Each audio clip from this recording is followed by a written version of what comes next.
Hi అండి. ఈరోజు మనము స్ట్రీట్ స్టైల్ పావు బజ్జీ ఎలా తయారు చేయాలో చూసేద్దాం రండి. ముందుగా దానికోసం చూడండి, నేను వెజిటేబుల్స్ అన్నీ ముందే తరిగి పెట్టుకున్నాను.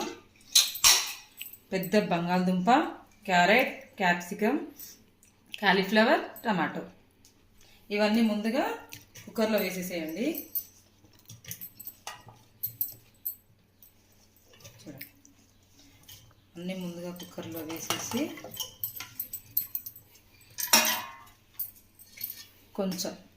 కొద్దిగా వాటర్ పోసి ఒక 3 విజిల్స్ వచ్చేంత వరకు బాయిల్ చేయండి.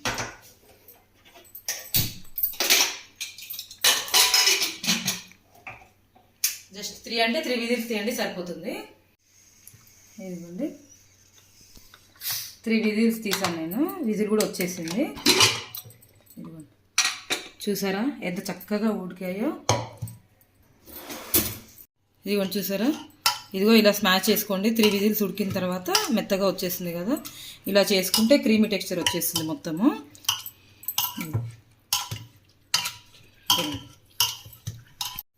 ఇది ముందుగా ప్యాన్ పెట్టేసి ఆయిల్ వేయండి. ఇందులో ఆయిల్ వేడెక్కిన తర్వాత కొద్దిగా పచ్చిమిర్చి,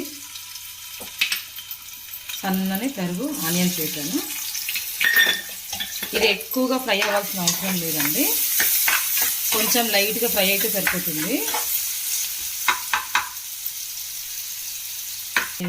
కొంచెం లైట్గా ఫ్రై అయితే సరిపోతుంది. దీంట్లో ముందుగా మనం స్మాష్ చేసి పెట్టుకున్నాం కదా, ఇది మొత్తం దీంట్లో ట్రాన్స్ఫర్ చేసేస్తాం.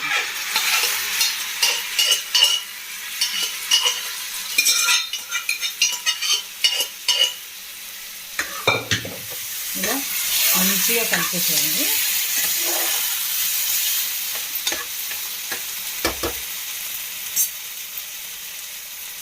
దీంట్లో కొద్దిగా పసుపు యాడ్ చేశాను. నెక్స్ట్ కొంచెం దీనికి సరిపడినంత సాల్ట్ 1 స్పూన్ వేసాను. కొద్దిగా 1 స్పూన్ కారం. ఇలా వేసేసి మొత్తం మంచిగా కలిపేసేయండి. కొద్దిగా ఒక 2 మినిట్స్ ఉడకనియండి. బాగా కారం, ఉప్పు అనేది వీటికి మొత్తం పట్టేంత వరకు ఉడుకుతుంది కదా. దీంట్లో 1 స్పూన్ పావు బజ్జీ మసాలా వాడుతున్నానండి. మీరు ఏ కంపెనీ అయినా వాడుకోవచ్చు. నేనైతే ఎవరెస్ట్ వాడుతున్నాను. ఎవరెస్ట్ కానీ ప్రియా కానీ ఏదైనా వాడుకోవచ్చు, బాగుంటుంది ఏదైనా సరే. అంతేనండి, చాలా సింపుల్, ఎంతో ఈజీగా చేసుకోవచ్చు మనం ఇంట్లోనే. బయట అమ్మే పావు బజ్జీ చూసారా. ఇది ఉడికిన తర్వాత కాసేపు 5 మినిట్స్ అయిన తర్వాత కొద్దిగా ఇది కసూరి మేతి అండి. నేను కొంచెం లైట్గా ప్యాన్లో ఫ్రై చేసి పొడి చేసి పెట్టుకున్నాను. ఇది వేసుకుంటే చాలా బాగుంటుంది ఫ్లేవర్ అనేది. ఇలా వేసేసి కలిపేసేయండి. కలిపేసి లాస్ట్ కొద్దిగా కొత్తిమీర, సన్నని తరుగు కొత్తిమీర వేసేసి దింపేసేయండి. మీ దగ్గర ఉంటే ఇంకా ఫ్రెష్ క్రీమ్ అనేది యాడ్ చేసుకోండి, ఫ్లేవర్ బాగుంటుంది. బటర్ కానీ ఫ్రెష్ క్రీమ్ కానీ ఏదైనా సరే బాగుంటుంది. ఇంతేనండి, చూసారా కర్రీ అనేది రెడీ అయిపోయింది. ఇది నా దగ్గర అయితే బటర్ ఉందండి, నేను బటర్ వేస్తున్నాను.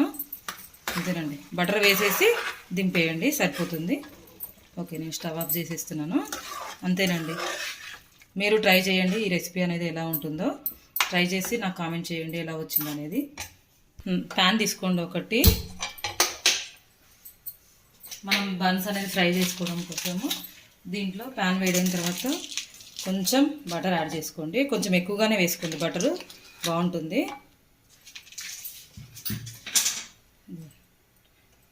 బటర్ వేడైన తర్వాత కొద్దిగా కారం వేయండి. నేను పావుస్ ఉంటాయి కదండి, దీన్ని పావు బన్ అంటారు కదా, ఇది ఇలా కట్ చేసి పెట్టాను నేను.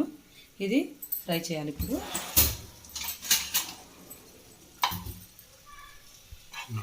బటరు కారం వేసాను కదండి, ఇదిగో ఇలా పెట్టేసి ఇలా ప్రెస్ చేసేసేయండి, బాగుంటుంది. నెక్స్ట్ ఇలా కూడా తిప్పి ప్రెస్ చేయండి, కానీ కొంచెం కొద్దిసేపు ఉంచేసి ఫ్రై చేసుకోండి, బాగుంటుంది. బన్ అనేది మంచిగా వేడవుతుంది అప్పుడు. ఇలా దీన్ని 2 సైడ్స్ ఇలా ఫోల్డ్ తిప్పుతూ కాల్చుకోండి. ఇలా మొత్తం కాల్చుతుంటేనే రోస్ట్ అవుతుంది. ఇది టేస్ట్ అనేది బాగుంటుంది. బటర్ ఫ్లేవర్ అంతా బన్కి పడుతుంది కదా, అప్పుడు టేస్ట్ అనేది ఇంకా బాగుంటుంది. ఎక్స్ట్రా ఫ్లేవర్ యాడ్ అవుతుంది. చూడండి.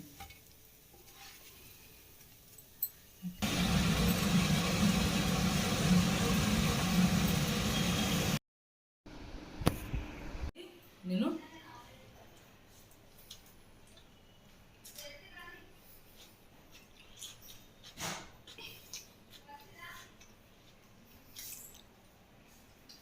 చాలా బాగుందండి. బన్కి బటర్ ఫ్లేవర్ కానీ కారము అన్నీ కరెక్ట్గా సరిపోయినాయి, పట్టినాయి. మంచిగా ఫ్రై అయింది బన్ కూడా. ఇది కూడా కర్రీ చాలా టేస్టీ ఉందండి. అన్ని కరెక్ట్గా సరిపోయినాయి. అది ఉప్పు కారం మసాలా అనేది ఎంతో టేస్టీగా ఉందండి. ఇంతేనండి. మీరు కనుక నా వీడియో చూసినట్లయితే లైక్ చేసి సబ్స్క్రైబ్ చేసి షేర్ చేయండి. మీరు ట్రై చేసి ఎలా ఉందనేది నాకు కామెంట్ చేసి చెప్పండి. బాయ్.